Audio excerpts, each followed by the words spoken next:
Vamos lá. Exercício de estequiometria com falta e excesso. Falta, também chamado reagente limitante, tá? Ambos se aplicam aos reagentes, quem está antes da flecha, no caso. Então, quer dizer, falta e excesso somente para reagentes. O medicamento ácido acetil salicílico, que é esse aqui, C9H8O4, ele pode ser preparado por essa reação química aqui, a reação chamada global, tá? Uma equação global que engloba essas duas aqui, tá? No caso, partindo-se desses reagentes dados aqui, né? Então, a gente pode verificar que é dada a equação, né? Bom, deixei as fórmulas estruturais, tá? Para quem não se lembra, por exemplo, onde não tem nada aqui é onde tem carbono, tá? Então, por exemplo, aqui tem um carbono, está subentendido.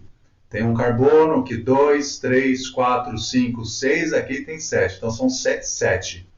No caso, o carbono precisa de 4 ligações para atingir o octeto, né? Então, como tem um carbono aqui, ele já tem as 4 ligações. No caso do carbono de cá, ele já tem 1, 2, 3. Para atingir a 4ª ligação, tem que ter um hidrogênio subentendido. Então, vai ter um hidrogênio, aqui 2, 3, 4. Aqui não precisa. 5, 6. Então, 6, né? E o oxigênio, 1, 2, 3. 3 oxigênios. Então, quer dizer, é assim que se descobre a fórmula molecular a partir da estrutural, tá? O mesmo vale aqui para todas as demais substâncias, tá? Bom, só para ilustrar, né? O exercício ele diz assim, ó, se utilizarmos 1 kg de ácido salicílico, que é esse aqui, e 1 kg de anidrido acético, que é esse, ele quer saber a massa de reagente em excesso. Qual desses? Então, quer dizer, ele falou 1 kg de cada um deles deve estar em excesso. Na verdade, isso é uma coisa interessante, tá? Exercícios de excesso e falta, você identifica que ele te dá as massas dos dois reagentes. Então, sempre quando a esmola é demais, o santo desconfia, né?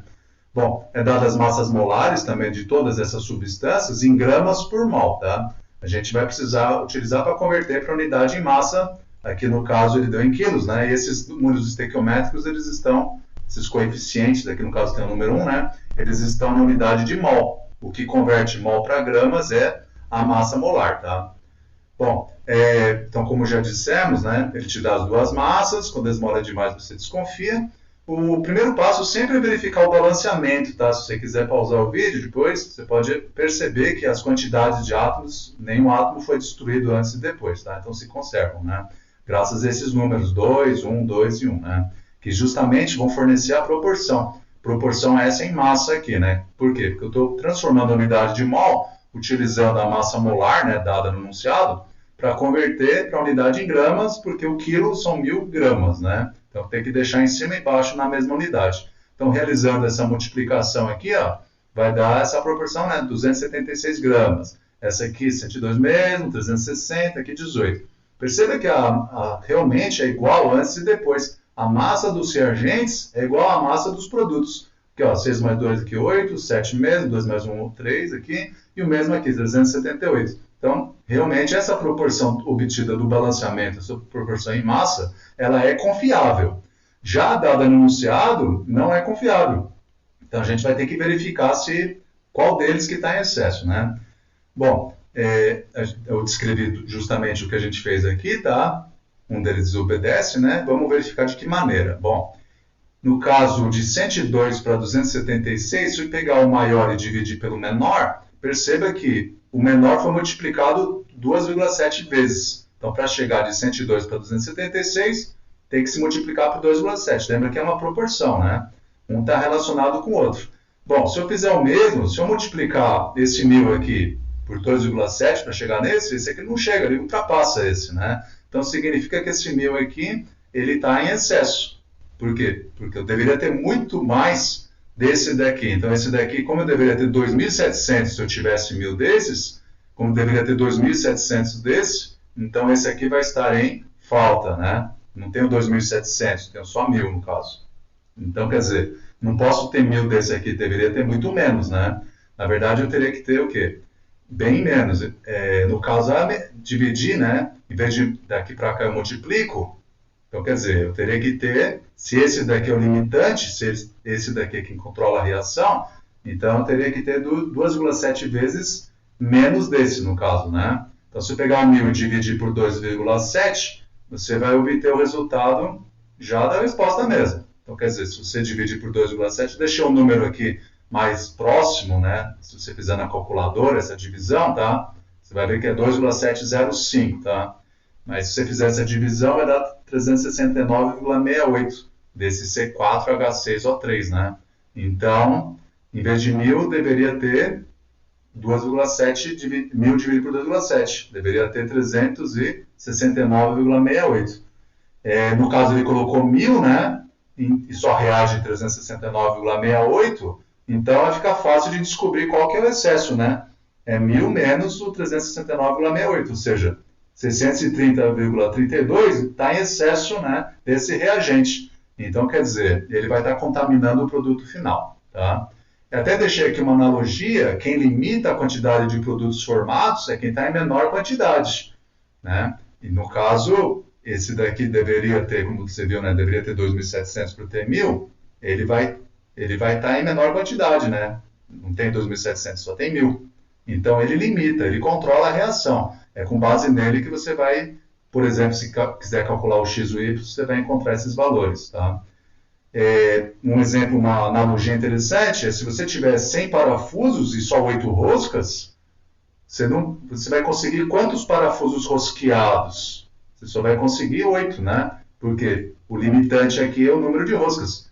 Se você tivesse 100 parafusos e 100 roscas, você conseguiria 100 parafusos rosqueados. Mas, como você só tem 8 roscas, não adianta ter 100 parafusos. Você só vai conseguir 8 parafusos rosqueados. Tá? Uma analogia aí para falta e excesso, tá, gente? Bom, eu termino o exercício aqui, né? Mas para ficar mais claro matematicamente, conceitualmente, eu vou prosseguir, tá? Para você verificar que realmente a conta fecha.